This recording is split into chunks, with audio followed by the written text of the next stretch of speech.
Every man has a right to his own opinion. Every race has a right to its own action. Therefore, let no man persuade you against your will.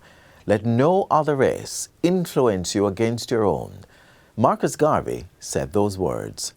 And I imagine it was words such as these that were behind the mindset of the people who are the reason for our Emancipation Day celebration this weekend. You'll also agree that it is words such as these that likely shaped the attitude of the people responsible for Jamaica's independence, coming up later this week. Hi there, I'm Adrian Atkinson. Welcome to Jamaica Magazine. I'm happy that you have decided to start your week with us. More on the other side of the break. Nutritious food, succulent dishes, superior workmanship, and excellent service. Jamaica is on the go. Let's grow what we eat and eat what we grow. Let's harness the indomitable spirit of our most valued resource, our people. Let's support our local businesses. After all, buying Jamaican means building Jamaica. Recently, Minister Matthew Samuda announced a $350 million allocation to help combat the woes of the dry season. $100 million will go towards farming efforts. In this week's Get the Facts, we hear from the National Irrigation Commission on how they're working to provide irrigation solutions and support farmers during the dry spells. Let's listen in on the conversation.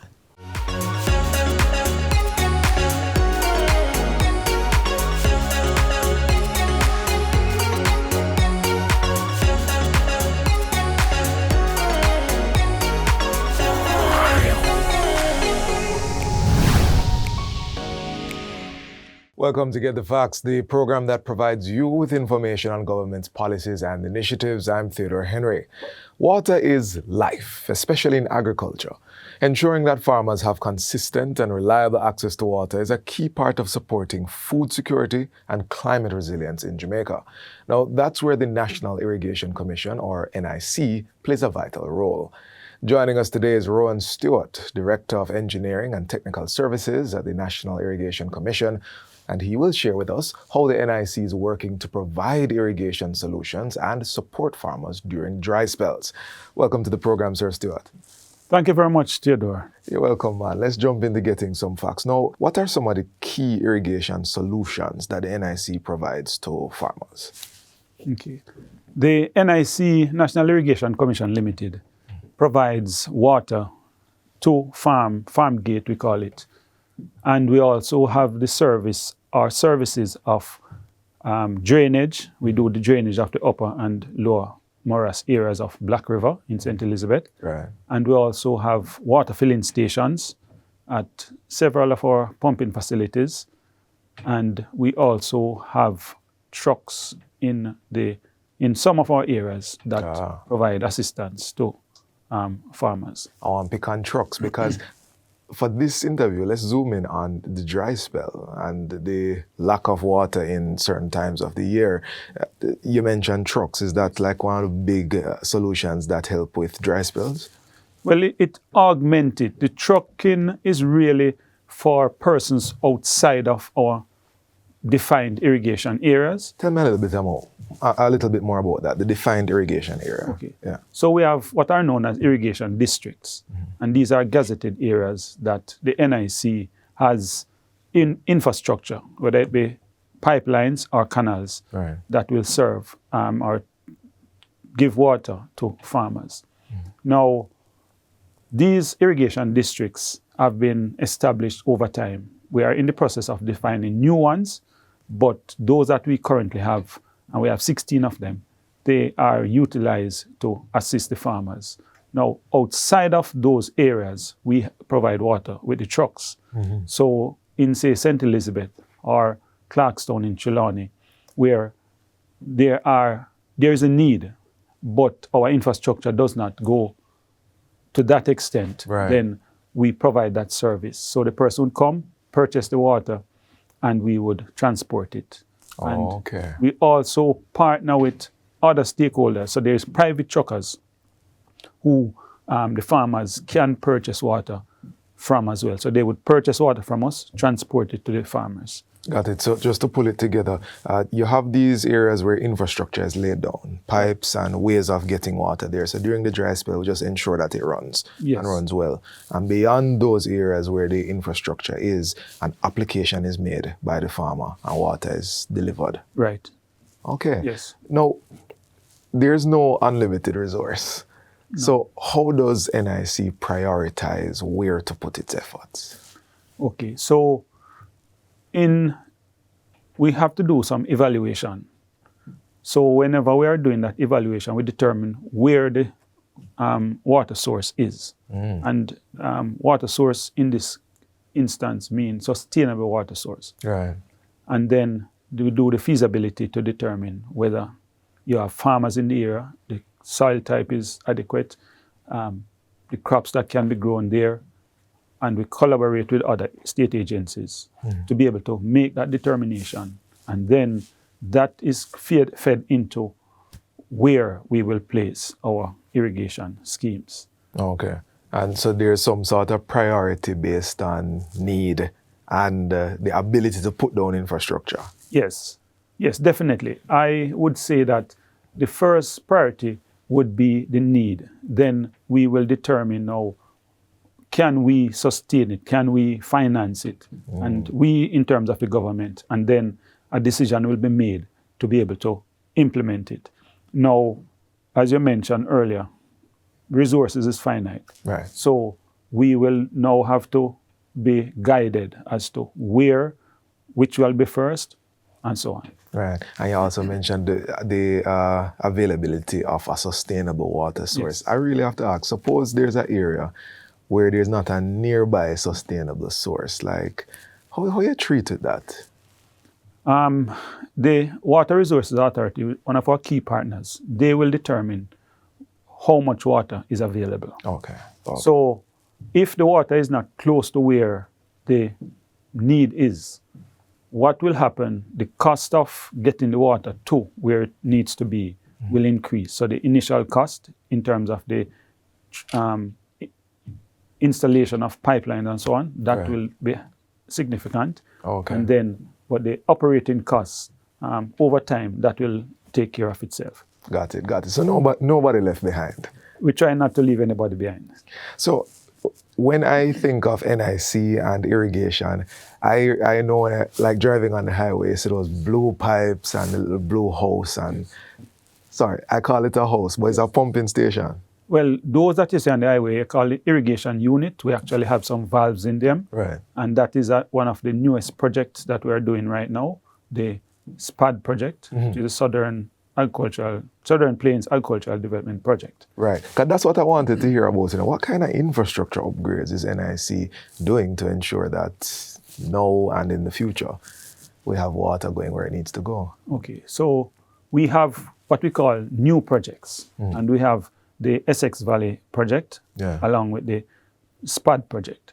The SPAD project has three components: the Parnassus in Clarendon, the Bridge Pen and Amity Hall in St. Catherine. That's what, 4, 3? 3, yes. Right. So you will see when you travel along the highway, those blue houses, as you call them. So that is really pressurizing the water and providing it to that flat, fertile soil areas in these both areas, Clarendon and St. Catherine. Right. Now, those are the newer projects that we're doing, but on a yearly basis, we do some improvement to our existing systems because we don't want a situation where you produce the water and then there's nowhere to use waste it or because of leaks. So we have a program in place where we improve the system by putting in pipes. Although it's a gravity-fed system, it is easier to detect leaks, easier to repair, and a longer life in terms of the maintenance of the system. Got it. We're going to go to a break right now, but stay with us. We're discussing irrigation. We'll be right back.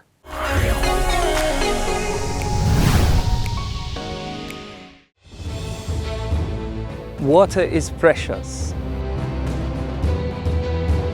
So we encourage everyone to practice the 4 R's of water conservation.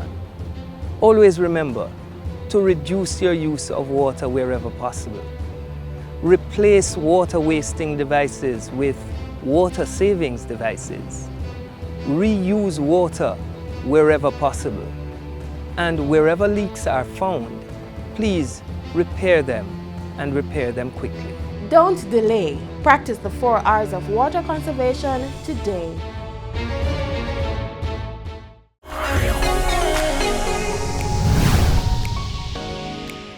Welcome back to Get the Facts. We're discussing irrigation and water access and how Jamaica is planning for the future. Still with us is Rowan Stewart, Director of Engineering and Technical Services at the National Irrigation Commission, highlighting how the National Irrigation Commission is working with farmers to implement long-term strategies to secure Jamaica's water supply. Sir Stewart, we left off speaking about those three infrastructure projects that are happening now. And you were giving us some detail about the why and the how and the what benefit. But you can also help us to understand what's the long-term vision. Okay. The long-term vision is that the NIC has a National Irrigation Development Plan, which it was done about 20 years ago. We are looking now to update it. It would have had about 50 or so areas that we thought could use irrigation systems. Right. But as I said, things have changed. We need to get it updated. And that is one of the plans that we have. Updating now, the plan, okay. We are implementing some of those projects now. The most recent one, or the one is closer to infrastructure implementation, is the Pedro Plains Agricultural Development. And we have some that are in the pre-feasibility stage, pre-investment stage, where we are now determining, and these are areas like Yalas in St. Thomas, right. Lennox, Lower Leighton in Portland, Lucky Hill Pen in St. Mary. Okay. There's another one, I'm not remembering it right now, but that's all right. There are those projects that we are working on. They are in the pre-feasibility, pre-investment stage, or not the pre-feasibility, pre-investment stage. Yeah. And those projects over time will come to the fore, and then we'll be able to bring water to those areas where persons are doing some farming now, but they want to be able to do sustainable farming. And we will be able to bring those systems on and satisfy that need. And it sort of has a knock-on effect, doesn't it? If more water is available or sustainable water is available in an area, then more farming can happen in the area. Yes. So then we can even have more food security being taken care of there. Okay, so we always hear about climate change. Yes. And we don't have any control over how much water falls from the sky. No. But it does seem as if things like dry spells may increase. Right. Is the NIC focusing on that eventuality? The NIC, we have taken the approach that every contribution to the reduction of greenhouse effect contributes to a sustainable planet. And the NIC currently has, we have planned in all our projects going forward to have solar systems as a renewable energy source included. Currently, we have just over a megawatt of solar systems installed, both at our offices and our pumping stations. Right. So we are definitely serious about that. We also look at other ways, reduction of water, or encouraging our customers to become more efficient at what they do. These schemes that we are now rolling out, part of those schemes has a component that provides the farmer with on-farm equipment that helps them to be able to reduce the need for or the efficiency of use of water. Right. So you will see those are some of the areas that we contribute to water efficiency by and certainly the effect on the greenhouse effect as Right. as well as the And I think that's a pretty important part there, because if we're wasting what we have already, then we'll run into challenges further down the road. So efficiency in the transmission as well. efficiency in the transmission, efficiency in the use. In the use. Right. In the use. Sir Stuart, so we're right here at the end part of the interview, but just want to put it out there again. For a farmer who is experiencing inconsistent rainfall, they're outside the established infrastructure of the NIC, what do they do? Okay. For those farmers who currently don't have the NIC service, we have water filling station. You can contact the National Irrigation Commission offices, and we can direct you as to where these filling stations are and how you can get water from us. We want to encourage you to continue to farm in this time.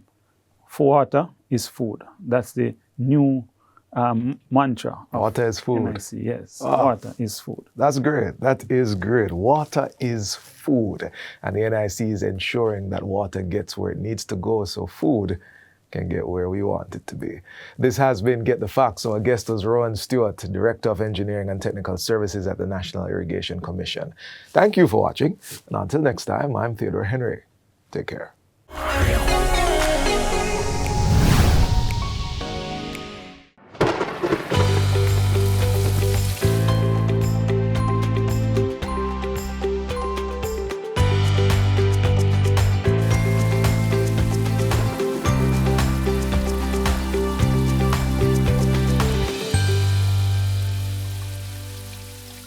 A message of safety there. No doubt, a lot of us will be going to the beach, and we ask you to take every precaution. On another note, the parliamentary general election is impending, and we want to encourage every able-minded Jamaican to play their part in this important process.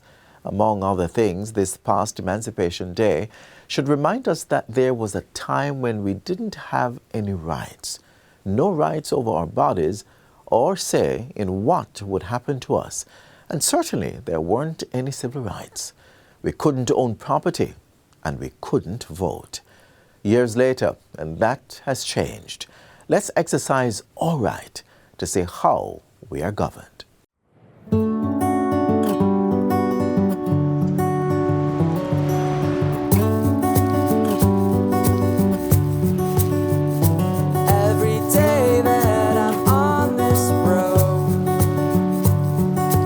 Challenges of unknowns. Our love will grow. Our love will grow. Every step that we take as one. Hi! Wait, we're going to do this. What? You can't be serious. No, this is what I'm talking about. Jerry, me tell us something in the voting business, you know? Yet you have the most to say about the government, past and present. But of course, I'm a Jamaican, and everything the government does or doesn't do affects me. Exactly, sir. I'm glad I say it. Everything the government does and doesn't do affects all of us. But the most effective way to ensure all of our voices are heard is to not yap away to our friends, but to be a part of the selection process by voting. Dre, you just come on and bother myself. Look how me come in a nice dress, and not even compliment me. Like you come earth up my head about vote, like be for real. You see it, and I wonder why you don't know that fact doing it new. Yeah, go on. I'm kidding, babe. You know, you look good. So much so got me thinking about your future. It made me want to have an important conversation pertaining that future. Possibly the most important conversation we're ever going to have. Are you proposing marriage? Well, the second most important conversation we're ever going to have. We have a say in who governs us. I know, babe, but like, I wouldn't know where to start. And that's fine. Let's start here.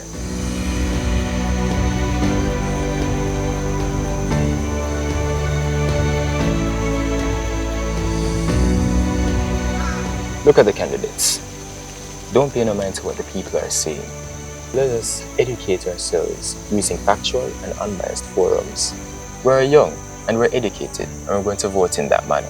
You know, me just like I said, voting for all people though. Well, the thing about it is, Everybody over 18 and able-minded should vote. But when you say voting are for old people, you realize that you leave it up to the persons who are soon gone if we leave us in the Gideon. Young people too must be involved in the electoral process, and I'm not going to make this election go by and me not check a box. So what you say? Vote for me now? I didn't realize you're running for office. You know what I mean, babe. Just do it. Or campaigning for Nike. What? Like, I'm laughing, but I hear you. I'm honestly just afraid I might make the wrong decision. And that's fine. But understand, an informed decision is the best decision, no matter the outcome. So I say, I'm going to make you do it. All right, babe. Make a do it.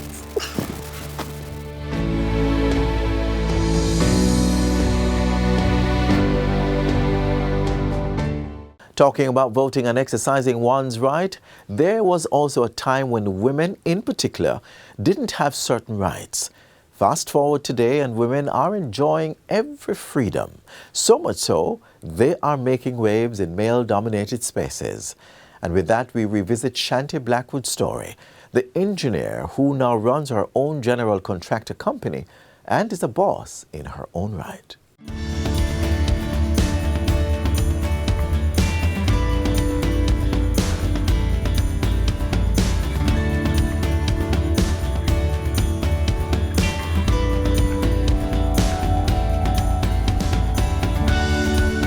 This is Shante Blackwood. She is a general contractor. A general contractor really takes the role of overseeing a project from start to finish, ensuring that that project meets budget, stays within timeline, and meets the expectations and needs of the client. My job is to find out the client's needs, what they want for a functional space. I then move on to sourcing material, which we call the procurement phase, and we put together selections for clients to choose from based on their liking, and then we just get started right into doing the job. So it entails overseeing the tiling, overseeing the plumbing, overseeing the electrical, and combining all those elements for a pretty detailed finished product. The University of Technology graduate is first of 2 children for her mom, a first-hand gift in learning to lead.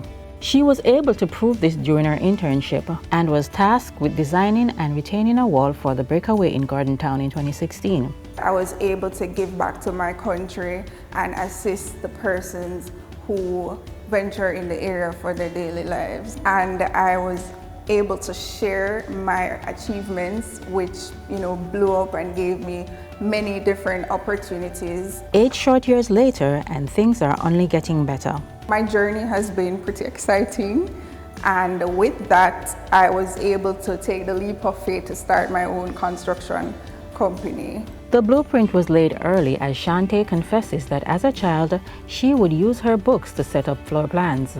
The young artist was set on designing buildings. Whether it be civil engineers or general contractors, the field is predominantly male-driven, so we had to find out what made Shante want to go this route. Well, the journey for me started at an early age with the interest of being an architect at first. Growing up, after I did my architecture degree, I fell in love with construction more, and then I branched off to doing civil engineering, which is the big boy. So from that, the civil engineering gives me a role with doing everything. It stemmed from a passion, the passion for construction, the passion for problem solving. So that really aided in the decision to becoming a general contractor. She admits that there are challenges and credits a great team with getting the job done. Each project has its own unique challenges, set of challenges. And I think the biggest thing is having a team that's capable of getting the job done and having a background of problem solving, which will help you to overcome those challenges. Some which would be client making last minute changes, which will then affect your project timeline, or a simple lack of material when you're sourcing. So overcoming those challenges really stems from just having the experience and the capability to take care of them. And that's where one's people skill comes in, another attribute Shante says a general contractor should have. I think the major challenge with construction on a whole is the people management, and having clients like those, it really exercises patience. I mean, the end goal is to really give them what they want, so you would have to kind of guide them or to let them know that, hey, this can't work or this can work, and they too trust in you that you can do the job, so it helps as well. Another thing that makes it easier is the tremendous support from her male peers. They've been pretty helpful as well. In fact, a lot of them consult with me on certain little projects or ask me to partner with them on projects because I really have an eye for detail. So I pretty much help everybody around me. And I do have a good relationship with suppliers and other contractors and persons within the field. And her family is all proud of her work and the journey she's on.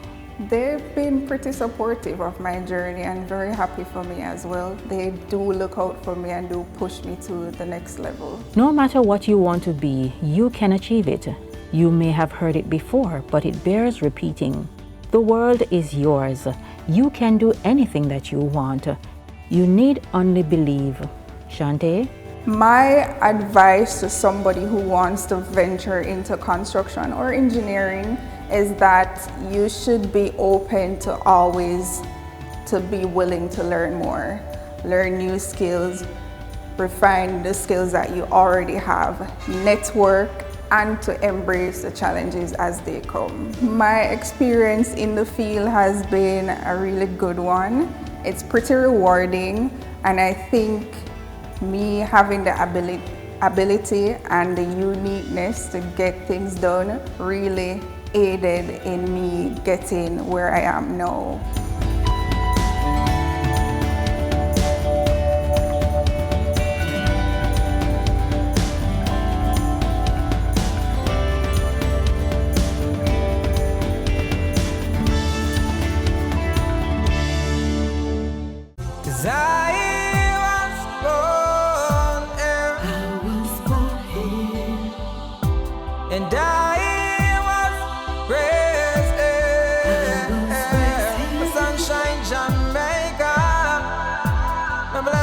Jamaica,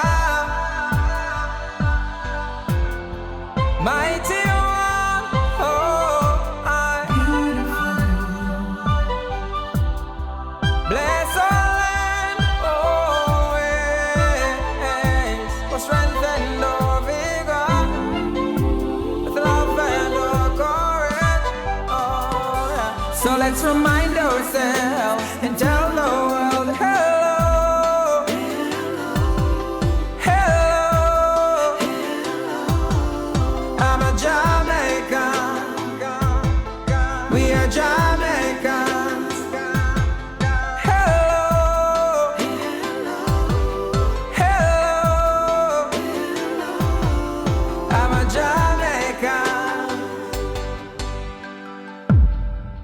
We've come to the end of today's show. I do hope that you enjoyed this package. To catch a repeat of this or any other, feel free to log on to our website at gis.gov.jm. Until next time, I'm Adrian Atkinson. Walk good. This has been a production of the Jamaica Information Service, the voice of Jamaica.